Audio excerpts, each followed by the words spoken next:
Donald Trump প্রশাসন বাংলাদেশের রপ্তানি পণ্যে ৩৭% শুল্ক আরোপের পর সরকার কী ধরনের পদক্ষেপ নিচ্ছে তা জানাতে আগামী ৪৮ ঘণ্টার মধ্যে যুক্তরাষ্ট্রকে ২টি চিঠি দেওয়া হবে বলে জানিয়েছেন প্রধান উপদেষ্টার প্রেস সচিব শফিকুল আলম।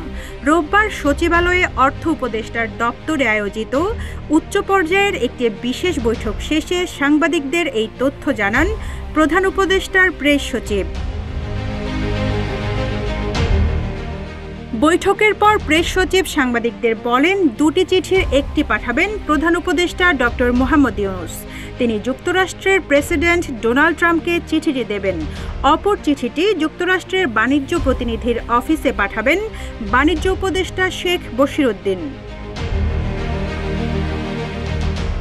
যমুনা ইলেকট্রনিক্স ঈদে ডাবল খুশি অফার সিজন 3, যে কোনো পণ্য কিনলেই পাচ্ছেন নিশ্চিত ঈদ উপহার। প্রেস সচিব জানান, চিঠিতে বাংলাদেশ সরকার মার্কিন যুক্তরাষ্ট্রের রপ্তানি সহজ করার জন্য কি কি পদক্ষেপ নিয়েছে ও নেবে এবং বাংলাদেশে ব্যবসা ও বিনিয়োগ সহজ করার জন্য কি পদক্ষেপ নেওয়া হবে তার কৌশলগুলো তুলে ধরা হবে।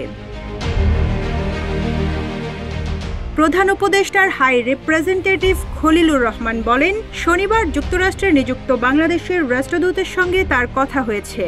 রাষ্ট্রদূত যুক্তরাষ্ট্রের ট্রেড রিপ্রেজেন্টেটিভ অফিসে কথা বলেছেন। সেখান থেকে যে সংকেত পাওয়া গেছে তাতে বাংলাদেশের চিন্তাধারার সঙ্গে তাদের মিল রয়েছে। আগামী ২-১ দিনের মধ্যে করণীয়গুলো চূড়ান্ত করতে পারবেন বলে আশা করছেন তিনি। পরিকল্পনা উপদেষ্টা ওয়াহিদুদ্দিন মাহমুদ বলেন, শুল্ক আরোপের বিষয়ে যুক্তরাষ্ট্র যে পদক্ষেপ নিয়েছে, চীনসহ বড় বড় অর্থনৈতিক শক্তির দেশগুলো পাল্টা পদক্ষেপ নিচ্ছে। তিনি বলেন, বাংলাদেশের প্রধান রপ্তানি খাত তৈরি পোশাক যেন রক্ষা পায় সেই চেষ্টাই করা হবে। একই সঙ্গে অশুল্ক বাধা দূর ও বাণিজ্য বাড়ানোর চেষ্টা করা হবে বলেও জানান পরিকল্পনা উপদেষ্টা। Rizwana Rinti, news desk, Ittefaq.